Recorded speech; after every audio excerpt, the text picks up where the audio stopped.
Bom, gente, então, para a gente iniciar novamente, né, que a gente teve um probleminha com a aula, e nós vamos falar sobre a síndrome do desconforto respiratório agudo, que é uma síndrome que está muito em alta agora por conta do coronavírus, né, que é uma doença que tem origem, né, que tem um foco pulmonar, por isso desencadeia essa síndrome do desconforto respiratório agudo.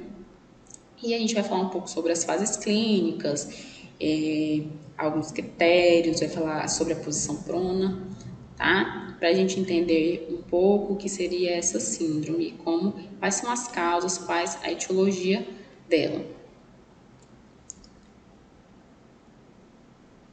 Aqui, para a gente iniciar, vamos falar um pouco do contexto histórico, né? Que onde se deu a origem dessa doença.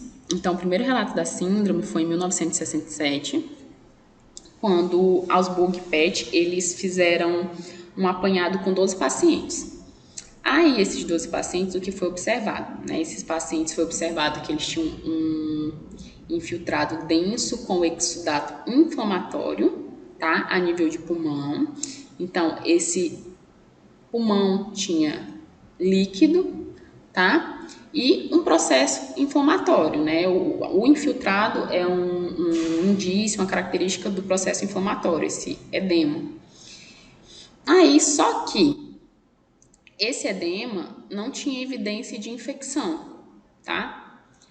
Esses pacientes, 7 deles evoluíram para óbito, e desses 7 pacientes, esses 7 pacientes foram necropsiados, né? E o que foi encontrado nessa necrópsia? Encontraram pacientes adultos com diferentes doenças de base, tá? Que tinham em comum a evolução para a insuficiência respiratória com hipoxemia refratária. Essa hipoxemia refratária é aquela insuficiência, né? Aquela hipoxemia, deficiência de oxigênio nos tecidos, que mesmo após a administração de oxigênio, essa hipoxemia ela se mantinha, tá? Então, esses pacientes que foram necropsiados, né, eles tinham diferentes doenças de base, só que eles tinham em comum essa insuficiência respiratória com essa hipoxemia refratária, tá? Isso também, esse quadro de insuficiência, estava associado a uma infiltração difusa na radiografia de tórax. Então, tinha uma infiltração, tinha um infiltrado nesse pulmão, tá? Que fazia com que ocorresse essa diminuição da complacência, né? Essa expansão pulmonar, tá? E também da capacidade residual funcional, e por isso requeria aquela pressão expiratória final positiva, tá? Lá do ventilador mecânico que a gente viu, para que esse paciente conseguisse melhorar essa oxigenação. Então, quando a gente fala de síndrome do desconforto respiratório agudo, a gente tem que pensar que ela é uma patologia clínica grave, tá? Que ela afeta pacientes de vários perfis. Então, ela pode se desenvolver tanto em pacientes clínicos quanto em pacientes cirúrgicos, sejam eles adultos ou crianças, tá? Não tem um grupo específico, tá? Ela acontece em qualquer pessoa sem critério. Então, foi assim, né? Assim que surgiu, quando foi o primeiro histórico, né, dessa doença, onde se deu a origem dessa doença, foi nesse período que observou-se, né, esses pacientes que tinham insuficiência respiratória por conta de várias doenças diferentes, né, tanto a nível respiratório quanto a nível cardíaco, tá? Aqui a epidemiologia, depois vocês dão uma olhada. E aqui para a gente entrar no conceito já dessa doença. Então, o SDRA trata-se de uma forma grave de uma lesão pulmonar aguda, né, que é caracterizada por uma inflamação aguda, de rápida evolução, em torno de 7 dias após o evento desencadeante, associada a um aumento da permeabilidade vascular pulmonar, que determina a formação de edema pulmonar rico em proteínas. Então, o que esse conceito me diz? Me diz que acontece uma lesão pulmonar, né, grave, e essa lesão pulmonar desencadeia uma inflamação aguda, né? Qualquer parte do nosso corpo que for agredida, que sofreu uma lesão, vai iniciar um processo inflamatório. Esse processo inflamatório, ele se desencadeia, ele acontece de forma muito rápida, tá? Após essa lesão, tá? Esse pulmão sofreu uma lesão e logo depois tem essa evolução desse desconforto, tá? A nível respiratório. E depois desse processo de inflamação, inicia-se um aumento da permeabilidade vascular pulmonar. Então, aqueles vasos ali, vai haver extravasamento de líquido, tá, gente? Por conta desse processo inflamatório. Vai acontecer um edema. Sempre quando acontece um processo inflamatório no nosso organismo, seja a qualquer nível ou de qualquer órgão, acontece um edema, tá? É uma resposta inflamatória, uma resposta à inflamação mesmo, esse edema. E no pulmão não é diferente. Então, acontece esse aumento da permeabilidade vascular, faz esse edema.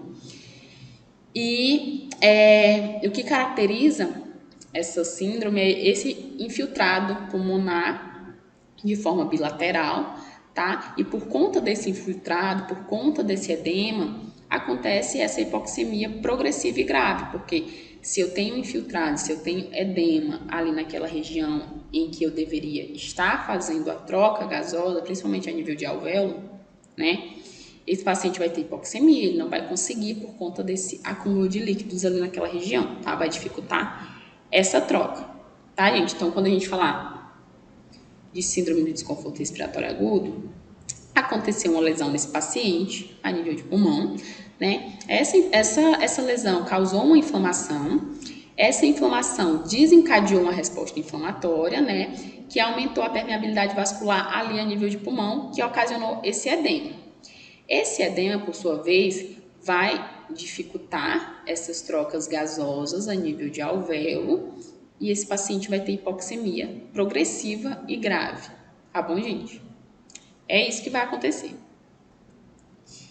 Aí, a origem, né, a etiologia, de onde começa essa doença, são de dois tipos, tá? A gente diz que a etiologia ou é por causas primárias ou são por causas secundárias. As causas primárias são aquelas lesões pulmonares diretas, ou seja, toda e qualquer lesão que acometa os pulmões ou parênquima, tá? De forma direta. Essa lesão aconteceu ali naquele pulmão, diretamente naquele pulmão. Então, nós temos as principais causas, que são sepse de foco, ou seja, quando falo de foco, é aquela sepse, aquela infecção que aconteceu ali naquele pulmão, né? O foco foi o pulmão, se iniciou ali naquele pulmão, tá? Que pode ser de origem bacteriana, viral ou fúngica. Pode ter acontecido essa lesão direta no pulmão por conta de uma aspiração gástrica, que é no caso dos pacientes que portam sondas nasogástricas ou nasoentéricas, né? E teve um refluxo, por algum motivo, um mau posicionamento do paciente, e houve essa aspiração, né? E teve essa broncoaspiração, na verdade, né? O líquido gástrico foi para o sistema respiratório, caiu nas vias respiratórias e causou uma lesão lá nos alvéolos, tá?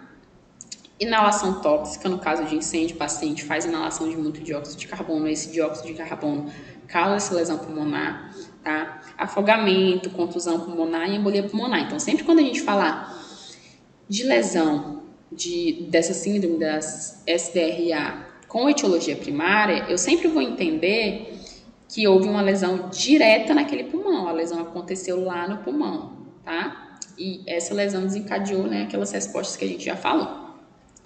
E tem a etiologia secundária, que são lesões pulmonares indiretas. Então,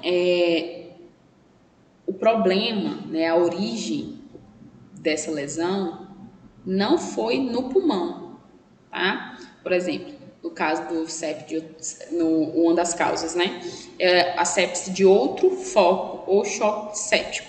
Então, esse paciente pode ter dado entrada na UTI, por exemplo, né, já que a gente está nesse contexto, deu entrada na UTI e esse paciente, por conta de um cateterismo vesical, né, manipulação ali, ele teve uma infecção urinária. Aí essa infecção urinária, essa bactéria conseguiu chegar na circulação geral por algum motivo e essa bactéria chegou lá no pulmão, tá? Então, essa é uma lesão secundária, porque a origem do problema não foi no pulmão. Esse paciente teve uma infecção, né, uma infecção um choque séptico de origem não pulmonar, só que esse micro-organismo conseguiu chegar lá no pulmão e causar uma lesão. Então, isso é o que a gente diz quando é uma lesão secundária, né? Pode ser por queimadura, por politraumatismo, pancreatite, que também é um processo infeccioso, tá, gente? Então, quando a gente falar de etiologia, de origem, né, de causa, lembre-se que tem as causas dessa lesão que são acometidas diretamente, causam lesão direta no pulmão, e tem aquelas causas que foram origem de outros sistemas, né? Elas se originaram em outro lugar, mas elas conseguiram chegar até o pulmão, tá? E alguns fatores de risco são a idade avançada, o tabagismo, o etilismo, o histórico, né, de pneumopatias e doença ou cirurgia cardiovascular. Tá bom, gente? Só tirar. Então, quando a gente fala de classificação das patologias, né, da síndrome, a gente se baseia em 4 critérios, que são a oxigenação, o tempo de instalação dessa doença, o raio-x e a origem desse edema. Então, o critério instalação, né, tempo de instalação, raio-x e origem do edema são iguais para os 3 tipos, né, seja a SDRA leve, moderada ou grave. Não vai diferenciar, é uma instalação aguda, como a gente já falou, menos de 7 dias, né, vai acontecer essa piora progressiva desse paciente. Tem essa opacidade bilateral sem derrame pleural, tá? A característica do raio-x para esses três tipos de classificação. E o edema, ele não é explicado por hipervolemia e nem por alguma causa cardíaca. Então, eu entendo. Se o paciente ele tem um edema de pulmão, né, que não é por hipervolemia, o paciente está com a volemia normal, quantidade de líquidos normal no corpo, a pressão venosa central dele está ok. Aí, esse paciente também não tem nenhuma doença cardíaca, que pode ter ocasionado esse edema pulmonar. Então, o que eu entendo enquanto equipe? Que essa origem desse edema pulmonar é realmente ali no pulmão, né? Então, é uma síndrome do desconforto respiratório agudo, porque está acontecendo ali no pulmão, tá? Não tem outra causa, não é em outro sistema, por causa cardíaca, que aconteceu esse edema. Foi uma inflamação realmente lá no pulmão, tá? Que chegou lá no pulmão, seja por etiologia primária ou secundária. Só que o critério definidor é o critério de oxigenação, tá? Então, a gente não vai muito se atentar a isso, tá? Mas o critério definidor tem essa relação com a pressão parcial de O2, que é aquele sangue que é ofertado, que é aquele sangue que chega na circulação, que chega nessa artéria, e tem a fração inspirada de oxigênio, tá? Que está sendo enviada para aquele paciente por meio do ventilador.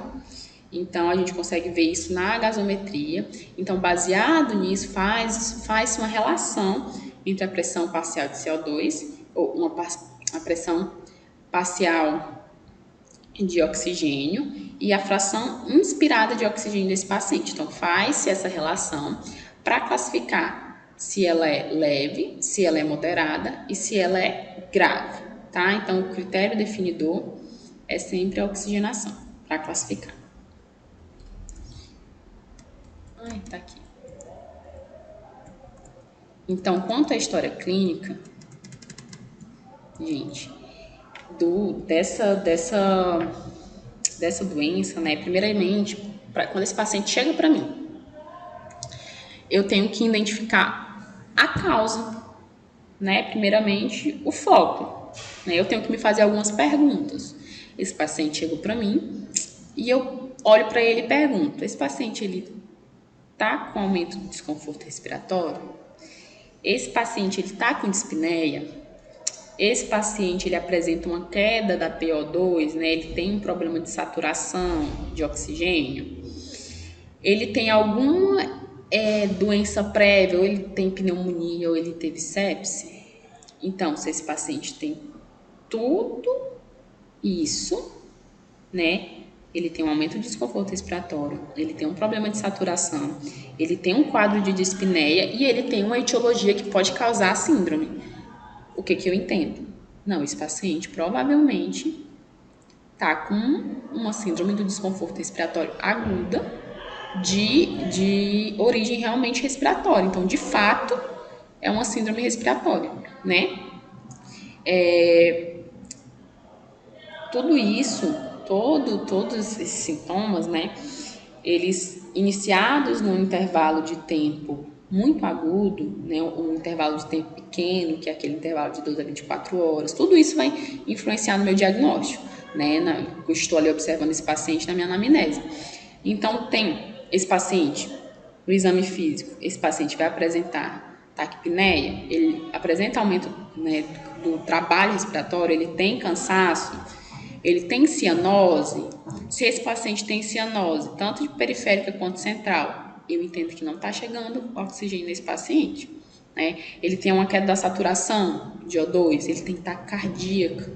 Taquicardia, que é o coração tentando compensar essa falta de oxigênio nos tecidos, né? Ele pode ter um estado mental alterado, tá? Ele tem estertor, né, na base do pulmão. Então, tudo isso é critério diagnóstico, né? A história clínica desse paciente. Então, eu observo isso, né? A esse paciente tem uma dispneia leve, ele chega com dispneia leve, só que aí dentro de 12 a 24 horas esse paciente ele evolui para um desconforto respiratório absurdo, né? E ele se torna um paciente muito grave. Aí ele tem que entrar em ventilação mecânica porque ele não consegue oxigenar, né? Então, dentro de tudo isso, eu observo que o paciente tem tudo isso aqui, eu pressuponho que ele está no quadro de SDRA, tá? Ainda na história clínica. A SDRA ela tem 3 fases. Tem a fase exudativa, tem a fase fibroproliferativa e tem a fase fibrótica, tá? A fase exudativa é essa fase inicial aguda, tá? Que é quando acontece esse processo inflamatório realmente agudo. Com esse processo inflamatório, né? Todo processo inflamatório tem edema, né? Então acontece um infiltrado lá nos alvéolos, tá? Infiltrou alvéolos, por quê? Por conta dessa resposta inflamatória, né? Citocinas pró-inflamatórias, neutrófilos, todos eles tentando diminuir essa lesão. Só que com esse infiltrado, com a presença, aumento dessa permeabilidade vascular ali no pulmão, tem esse edema, né? E esse edema vai dificultar essa permeabilidade alvéolo capilar, que é onde acontecem as trocas gasosas, né? Se eu tenho edema ali no alvéolo, o alvéolo não vai conseguir fazer troca gasosa, né? Esse paciente não vai conseguir, por isso que a saturação dele está ruim, por isso que ele tem desconforto respiratório, por isso que ele tem taquipneia, ele tem taquicardia, porque é o organismo tentando compensar essa falta de oxigênio ali naqueles tecidos, tá? Aí tem a barreira mecânica, que também dificulta essa troca gasosa, porque quando você tem uma lesão em algum lugar, tem que ter uma cicatrização, digamos assim, né? Então, o organismo ele entra com alguns mecanismos compensatórios. Então, tem formação de tecido diferente, que é a membrana de hialina, e a deposição de fibrina ali. Então, tem, além de ter um infiltrado, tem um edema, tem uma barreira mecânica que dificulta também essa troca gasosa. Tudo isso nessa fase exudativa, que é de 1 a 3 dias, né? Essa agressão inicial ao pulmão, tá? E o que é que o paciente ele vai apresentar pra gente nesse processo? Hiperventilação, né? Aumento da frequência ventilatória, ele vai ter dispneia, aumento do esforço respiratório, porque não está chegando o oxigênio, né? Então, ele tem que aumentar a demanda, ele tem que hiperventilar. Pode ter hipoxemia leve, né? Então, a queda desse oxigênio ali nos tecidos. Ele vai ter um aumento do trabalho respiratório, né? Tentando compensar. Ele pode ter uma hipocapnia. Essa hipocapnia é por conta de que, como ele está hiperventilando, a hipo é a queda do CO2, né? No organismo a gente tem que ter entre 35 a 45 mmHg de concentração de CO2 tá? Na circulação. Só que aí, por conta desse paciente hiperventilando, ele acaba fazendo a liberação de muito, né, exalando muito CO2. Então, acontece essa queda, essa hipocapnia no paciente. Aumento do shunt, que é, quando falo de shunt, é o shunt respiratório, que é aquela relação de perfusão, tá? Lá nos alvéolos. Então, os alvéolos eles podem estar mal ventilados, só que eles podem estar bem perfundidos. Por exemplo, chega sangue naquele alvéolo, mas não chega oxigênio, né, por conta da respiração. Então vai ter uma relação ali com a ventilação perfusão. Ainda, né, não vai conseguir fazer troca, é nesse sentido ainda. No raio-x vai ter a telectasia. A telectasia é o pulmão não, o alvéolo, a telectasia é esse colabamento dos alvéolos, tá? Ele não consegue se expandir, porque ele cresce, né, na extração e depois ele diminui. Mas a telectasia faz com que ele não consiga fazer essa expansão, tá? Então, no raio-x percebe-se essa telectasia difusa. E a redução da complacência, né? Essa expansão torácica, essa expansão pulmonar, reduz também. Então, o paciente, na fase oxidativa, ele vai ter hiperventilação, tentando compensar, né? Vai ter desconforto respiratório, vai ter esforço respiratório, aumento da frequência ventilatória, aumento do trabalho respiratório, né? Então, vai ter uma alteração respiratória aguda naquele momento, tá? A fase fibroproliferativa. Aqui já apresenta, né, já se apresenta um intenso processo inflamatório e como todo processo inflamatório acontece o organismo tenta compensar de alguma maneira, né, como se ele tentasse cicatrizar aquela lesão. Por isso que tem essa formação de fibrose. Aí o paciente já começa a apresentar hipoxemia refratária a altas concentrações de oxigênio, então ele vai ter uma saturação de oxigênio ruim, uma saturação, de maneira geral, uma saturação de oxigênio ruim, tá? Uma pressão de O2 ruim, por conta dessa hipoxemia. Tá? Ele vai ter dispneia intensa, então se ele já estava cansado lá na fase oxidativa, aqui entre o terceiro e o sétimo dia ele vai estar muito cansado, ele vai estar provavelmente usando os músculos respiratórios acessórios, tá? Tentando, ele tá muito dispneico, tá tendo muita dificuldade para respirar, tá?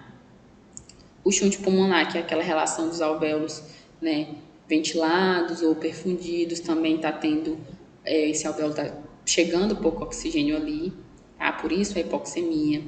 Aqui ele vai ter hipercapnia, porque ele vai ter retenção de CO2, ele não vai conseguir liberar, ele pode desenvolver uma acidose por conta disso, tá? E o raio-x, condensações difusas e heterogêneas, né? Muito diferente. Um lado do pulmão vai ter uma coisa, outro lado vai ter outra, tá? Então, quando fala-se da fase fibroproliferativa, o processo inflamatório está muito intenso, o organismo tentando compensar faz essa formação de tecido fibrótico, né? O pulmão não é para ter um tecido fibrótico, porque ele é complacente, ele tem que se expandir. Se esse tecido fica endurecido, esse paciente não vai conseguir expandir esse pulmão, tá? Então, ele vai ter, vai apresentar hipoxemia, vai apresentar um desconforto respiratório ainda maior do que ele já apresentava, tá? Os alvéolos, eles vão ficar mal ventilados, esse paciente vai ter provavelmente uma retenção de CO2, então ele vai ter uma acidose respiratória por conta dessa retenção, tá? E a terceira fase, né, já vai ser a fase fibrótica em si, né, vai durar 5 a 7 dias, e já vai ser um paciente com um quadro de lesão pulmonar crônica irreversível. Então, o paciente que sobrevive, tá, gente, às outras fases, ele provavelmente vai ter lesões importantes ao longo da vida, por conta, né, todo esse processo inflamatório. Então, Os pulmões na SDRA caracterizam-se por condições heterogêneas, então são padrões diferentes em cada lugar do pulmão, né? Mas isso não nos compete, tá? No mesmo pulmão, em distintos momentos podem coexistir grandes diferenças nas áreas de trocas gasosas, variando entre superfícies colapsadas para outras com hiperdistensões alveolares. Então, é aquele padrão heterogêneo. Uma parte do pulmão consegue expandir, a outra não consegue, por conta desse processo fibrótico, tá? Nessa fase, o pulmão ele torna-se enrijecido, né? Então, ele precisa de alta pressão do ventilador para ele conseguir se expandir, porque o tecido dele mudou por conta da agressão, tá? O tecido dele muda por conta dessa agressão, dessa lesão contínua ali no pulmão. Então, aqui ele está mais enrijecido e esse ventilador, ele vai precisar de uma pressão mais alta para esse paciente conseguir expandir, para conseguir ventilar esse paciente. Tá, gente? O paciente, ele apresenta como principal complicação as complicações infecciosas, tá? E para o trauma, por conta desse processo, tá? Ele pode ter um trauma ali, ele pode ter áreas enfisematosas, que são áreas que não funcionam direito, áreas disfuncionais, a hipoxemia grave, fibrose pulmonar. Então, é basicamente aquilo que a gente já falou, de maneira, né, pior ainda, porque o pulmão está enrijecido. Tá? Aí ele já não conseguiu, já estava ruim dele fazer a função dele antes. Aqui na fase fibrótica é que realmente ele não vai conseguir, vai ter muita dificuldade.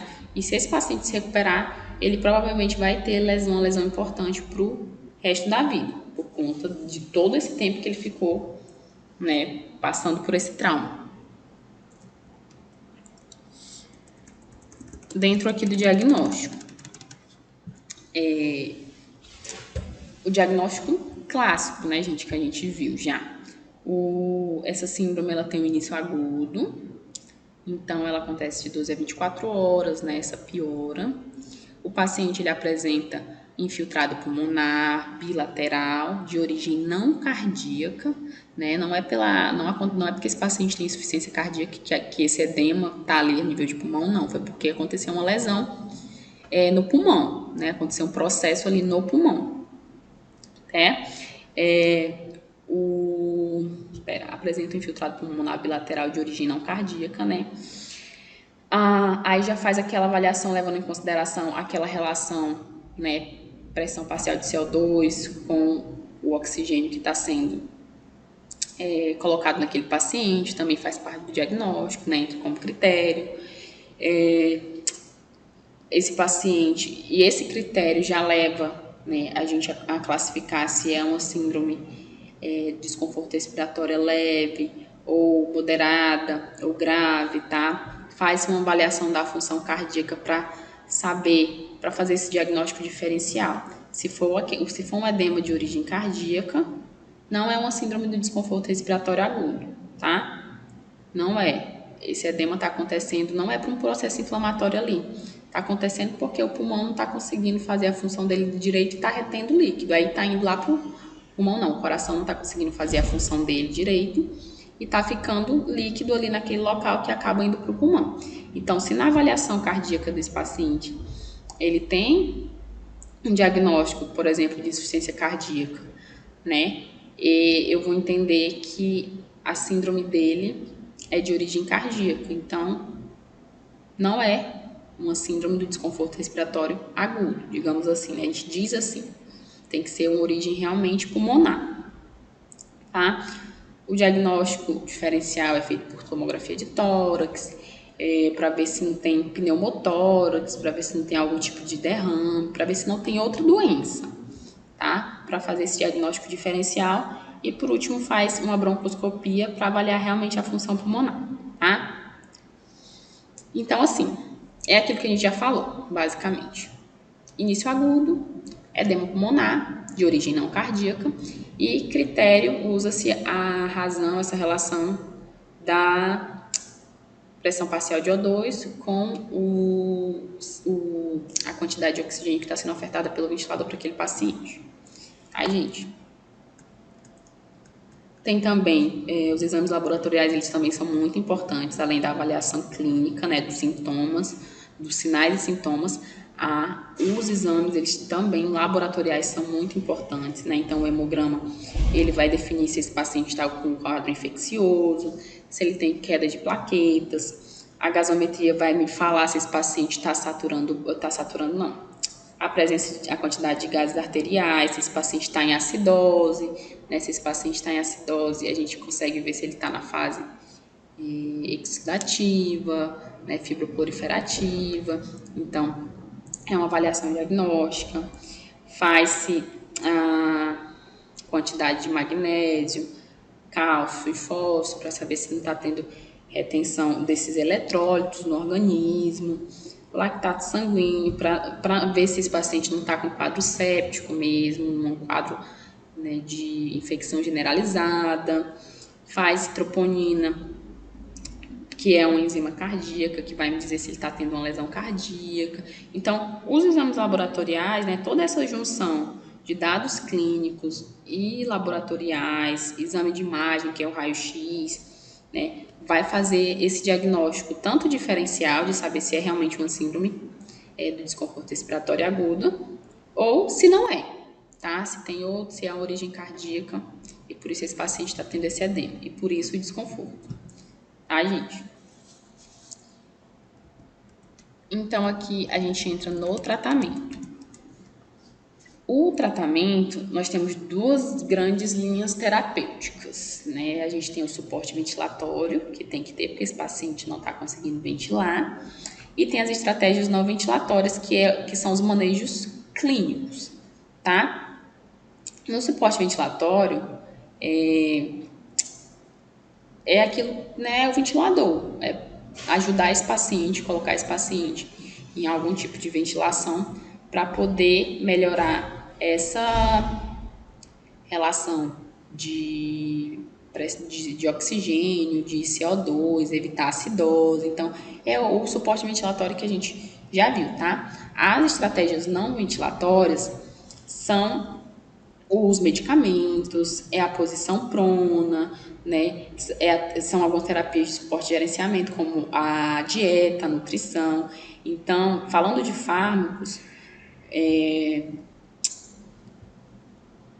a gente tem que lembrar que nenhum medicamento ele foi comprovadamente eficaz na prevenção ou gerenciamento dessa síndrome, tá? Então, não tem nenhum medicamento específico para a síndrome do desconforto respiratório. Mas são feitas essas medidas, né? Algumas estratégias para melhorar. A gente vai falar sobre a posição prona, tá? Especificamente, porque ela demonstrou benefícios em cerca de 50% a 70% dos pacientes. Ela é uma estratégia não ventilatória, né? Aquele manejo mais clínico, tá? Ela auxilia nesse processo ventilatório de maneira efetiva do paciente. Tá? Ela foi amplamente difundida, então ela melhora a oxigenação. A oxigenação ela fica mais rápida e ela permite a redução da FiO2, que é a quantidade, né, em porcentagem de oxigênio que vai ser ofertada pelo ventilador, tá? E a PIP também. Então, deixa eu... Aqui, gente. O tratamento com a posição prona. Quando se utiliza a posição prona, melhora expressiva da oxigenação representa o seu efeito fisiológico mais importante.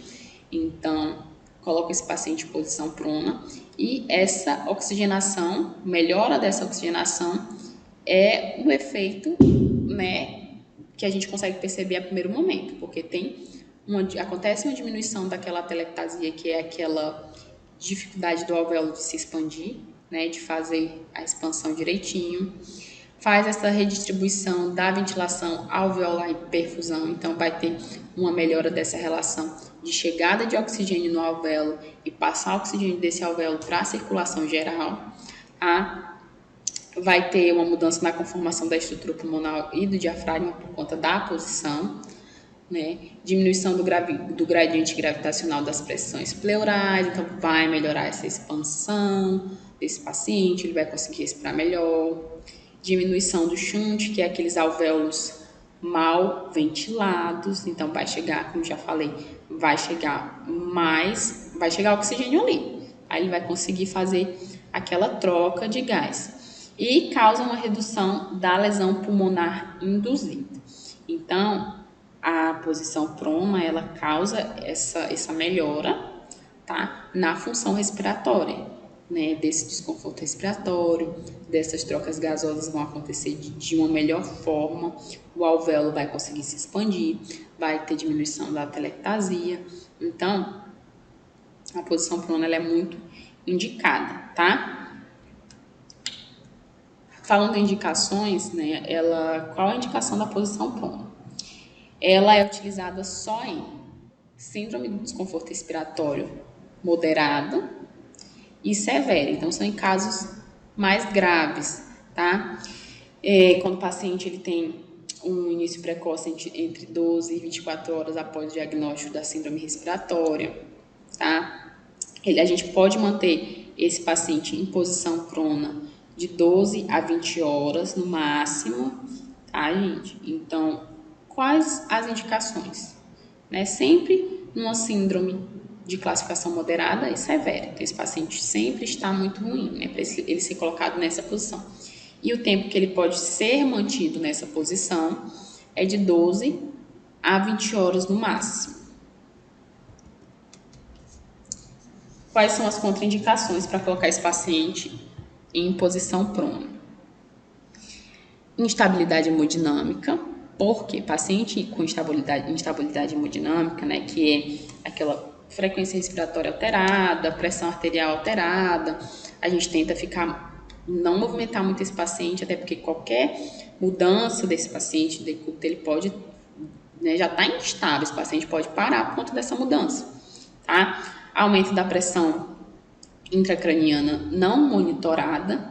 Então, quando o paciente está com catéter de PICC, ele pode ser pronado, mas se ele tiver com aumento da pressão intracraniana e ele não tiver com catéter para monitorar isso, ele não pode ser colocado, tá? Porque a pressão intracraniana, esse aumento, essa hipertensão intracraniana é muito grave, então talvez incluir esse paciente, piore o quadro dele, piore a isquemia a nível cerebral. Então, não se faz, né, a pronação do paciente se ele tiver aumento da PICC e ele não tiver um catéter monitorando, catéter intracraniano monitorando essa PICC, tá? Se ele tiver um catéter, tudo bem, mas se ele não tiver, não se faz.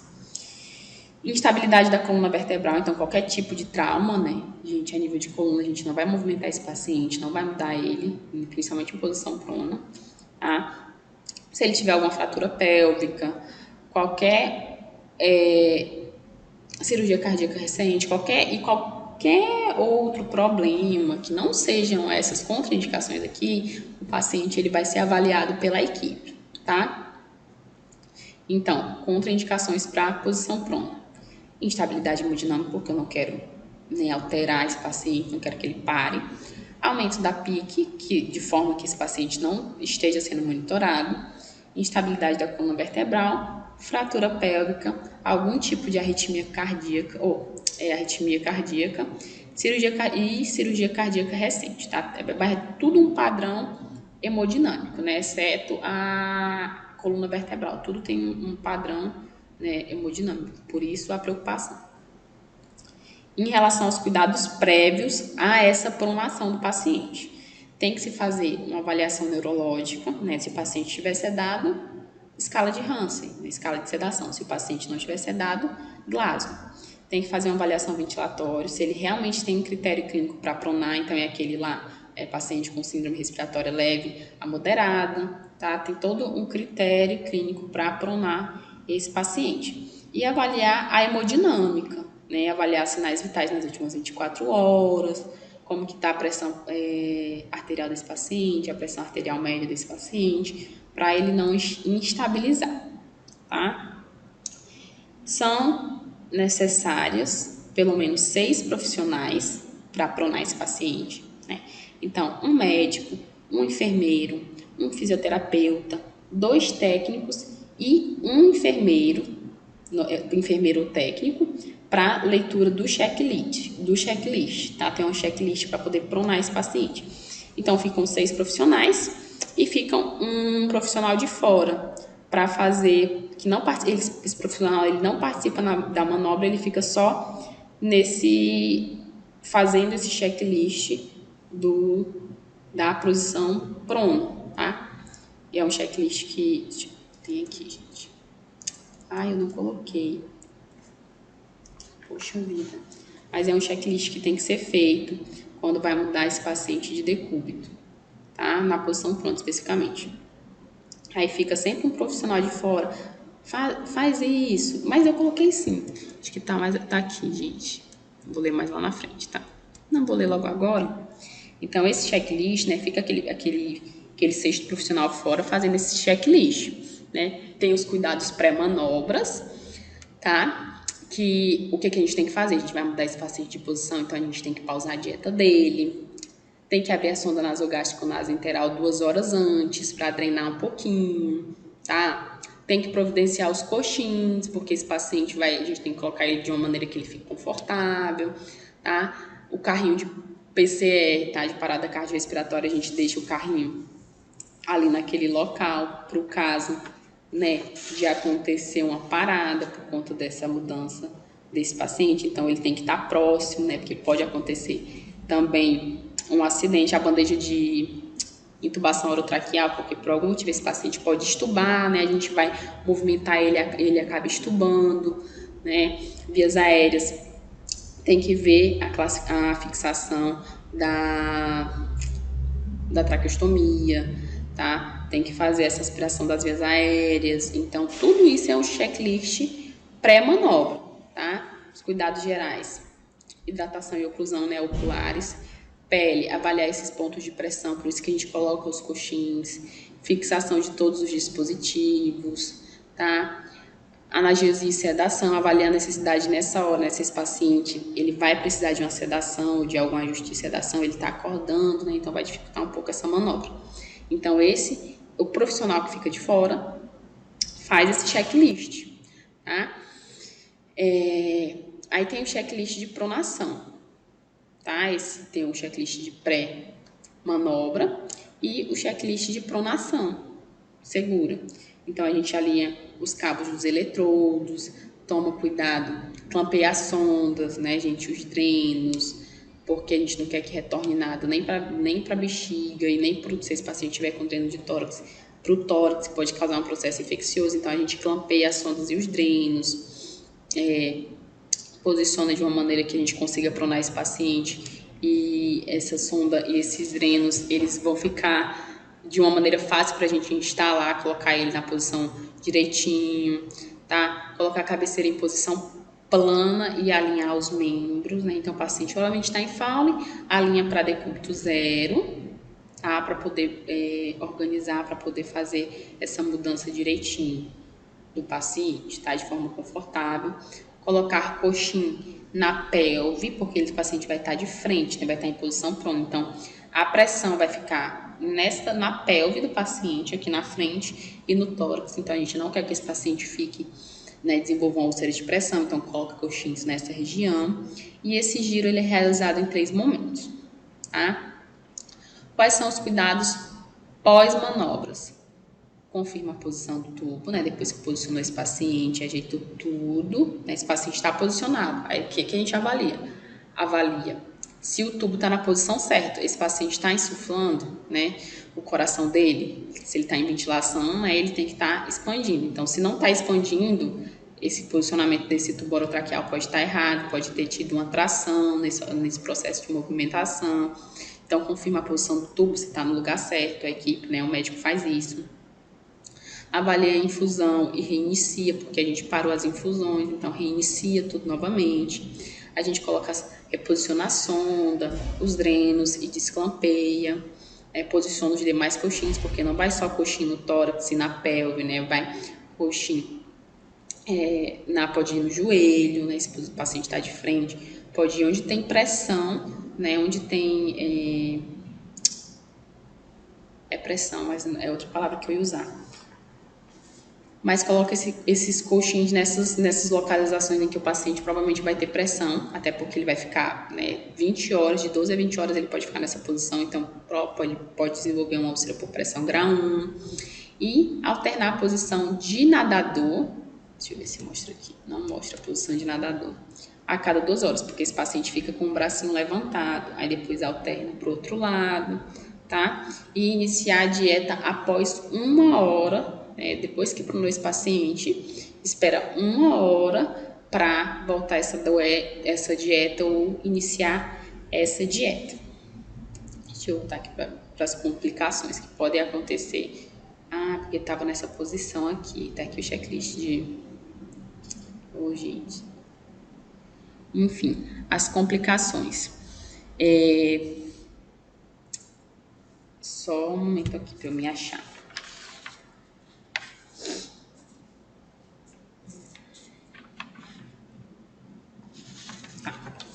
As complicações. A gente falou, né? Por isso que tem esse checklist, para evitar que esse paciente tenha extubação, tá? A gente toma muito cuidado. Ou tenha uma extração do catéter central, então a gente posiciona os fios direitinho. Ele pode perder algum dispositivo, então pode acontecer de desconectar o ventilador ou da sonda sair. Ele pode ter uma lesão por pressão por conta da posição, por isso que tem os coxins. Ele pode ter um edema de face por conta da posição. Ele pode ter uma queda, né, da saturação de oxigênio de forma transitória, né? Ali naquele momento depois passa, mas ele pode ter uma queda dessa saturação, então a gente fica atento a isso. Pode ter uma hipotensão, porque mudou esse paciente, né, de forma brusca. Então, ele pode ter essa hipotensão. Então, tem todas essas complicações por conta desse posicionamento do paciente, né? Até porque é um posicionamento novo. O checklist aqui, que era o passo 1, que vinha depois, tá, gente? Então, o passo 1 é definir a hora, né? Então, a gente conversa, a equipe conversa entre si, leva em consideração a hora do banho, a dieta, para poder escolher uma hora legal para pronar esse paciente, tá? O passo 2 é manter os coxins a postos e todo o material necessário, tá? Que é o carrinho, né? Se esse paciente for parar, os coxins eles têm que estarem prontos, então tudo que for colocado nesse paciente, que quando ele for ficar em posição prona, tem que ser organizado, né? Eles têm que estarem a postos antes de iniciar essa posição prona. Tá, gente? Então, era isso.